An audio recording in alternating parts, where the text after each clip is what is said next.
Rebounding looks really easy, right? You just jump up and down on a trampoline. And that's all there is to it. Well, when I started, I realized really quickly there's a lot more to it. I made mistakes, I had questions, and I often wondered, why didn't anybody tell me about this sooner? So in this video, I'm going to share 5 things I wish I knew before I started. If you're new or even thinking about getting started, this video will save you so much time and frustration and even sore muscles. So stick around. Hi, I'm Wendy and welcome to Pausing Time, where I share tips on staying healthy, active, and aging well in your 50s, 60s, and beyond. Now here's how I got started. I didn't go shopping for a rebounder.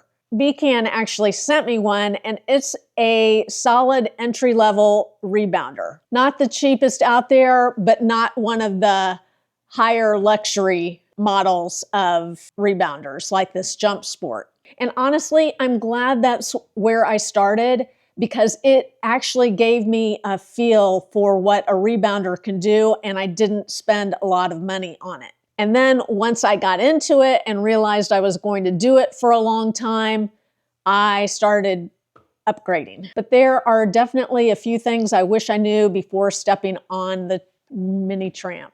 When I first stepped onto the rebounder, I was surprised. Bungee rebounders are much quieter than spring rebounders, which is great. They also feel bouncier, and that takes getting used to. Here's what I wish I knew. Rebounding is its own skill. It's not just jumping up and down. Even on a good rebounder, your balance, coordination, and muscles take time to adjust. A stiffer rebounder can feel more like jogging on pavement.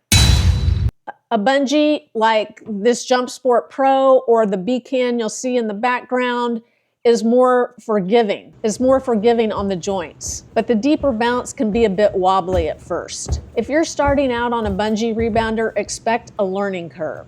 Give yourself permission to look a little awkward in the beginning. It's totally normal. And another thing is, you don't have to get out there and do a high intensity workout for 30 minutes when you first start. You want to start out a couple minutes at a time. 2 minutes, then 3 minutes, 5 minutes, work up to 10 minutes, but don't go hard at it and don't try and do a bunch of high jumps because you'll end up straining yourself, and you don't want that. If you've tried rebounding, do you prefer the stiffer bounce or do you prefer the deeper bungee bounce? Let me know in the comments below. When I first got on the rebounder, I thought, I walk 5 miles a day, my heart rate's good, and I got on the rebounder for 30 minutes and worked out hard. I was a sweaty mess when I got off, and I wish I hadn't done that. Within the first 5 minutes, I was completely winded and I was sore the next day. So I knew there was something there. I wanted to try it for 30 days and see how I did. And it was one of those things where I thought, you know, this just isn't a hard enough workout for me. I'm used to working out really hard in the past, and I didn't think that rebounding was it, but I quickly missed it and came back to it and started rebounding every day, and the results are kind of amazing, really. I got firmer glutes, my legs slimmed down, I started getting some definition in my arms again. If you haven't watched any of my other videos, 2 years ago, I tripped over a suitcase in the middle of the night and broke my wrist in 3 places, and it took me forever to come back from that, just to heal, and it's slow at this age, the healing process. And anyway, I didn't think that this was going to be a hard enough workout, but this combined with walking is really all you need in your 50s, 60s, and 70s. So what I wish I knew was start small, 2 to 5 minutes at the max. Even if you're already active, rebounding challenges your balance, your core, and your lymphatic system in new ways. Pace yourself and don't think you're failing if you can't get the moves down, if you happen to turn on to a YouTube channel and do a workout with one of the programs that's out there and you can't keep up with the timing. Give yourself some grace. It will come. Pace yourself and don't think you're failing if you can't go long at first. It goes a long way with a rebounder to get on it for 2 or 3 minutes, 2 or 3 times a day.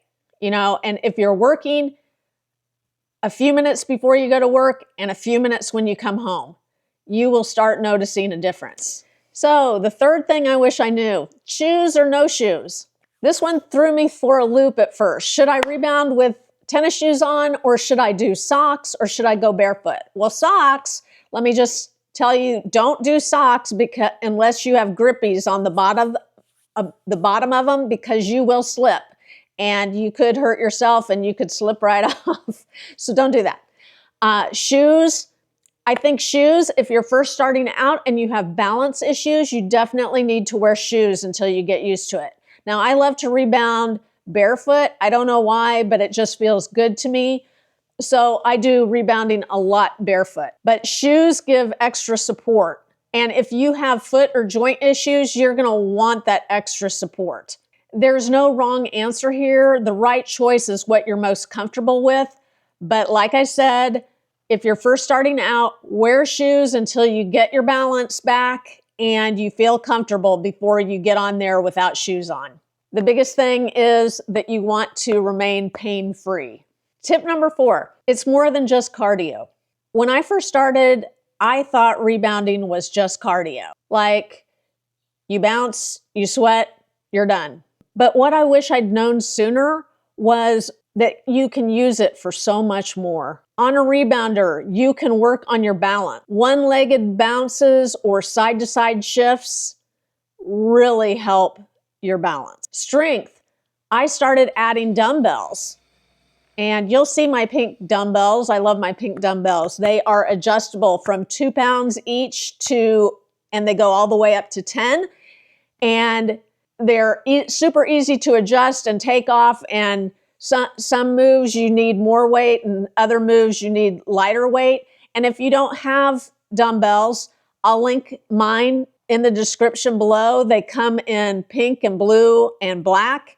And they're super easy, but if you are just starting out with dumbbells, use a couple water bottles just until you accomplish that, and then work up to the 2-pound dumbbells. Core.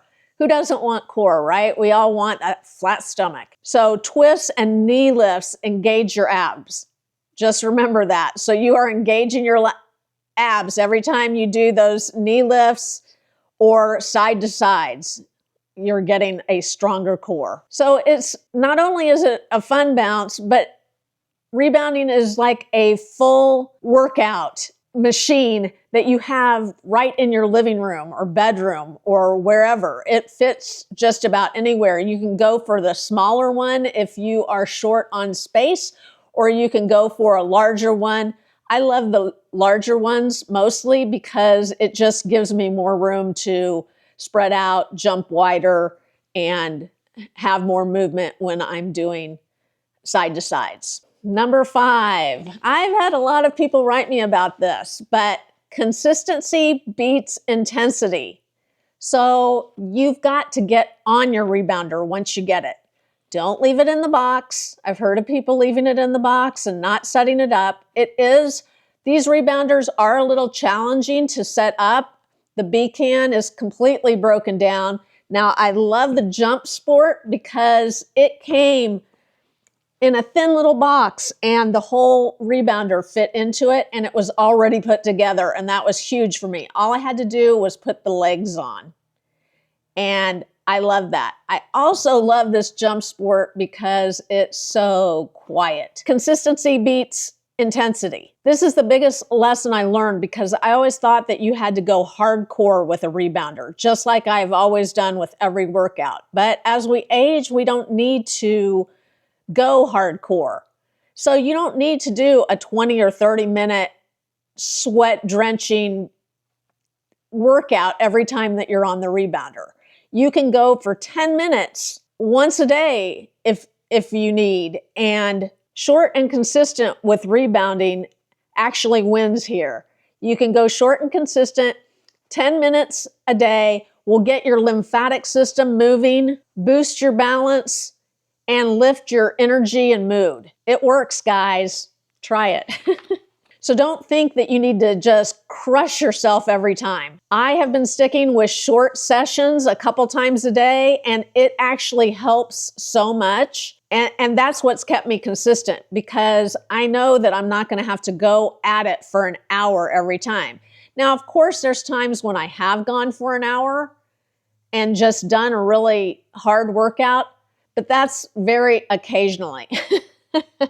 So believe me, you can get a lot accomplished in 10 minutes. So those 5 things that I wish I knew before I started rebounding, let's recap here. Bungee rebounders, like the 2 I have here, feel different. Give yourself time to adjust. Number 2, start slow. Number 3, shoes or no shoes. Pick what works for you. Number 4, mix it up. It's more than just cardio. And number 5, above all, stay consistent and you will have amazing results with rebounding. If you found this video helpful, hit the like and subscribe button and tell your friends that are over 50. Get those ladies over here and let me know in the comment section what's one thing that you wish you knew before you started a new workout. And if you're curious why I even started rebounding in the first place, I'll link my video to why I started rebounding in the first place at 63. Bye, ladies. I'll see you next time.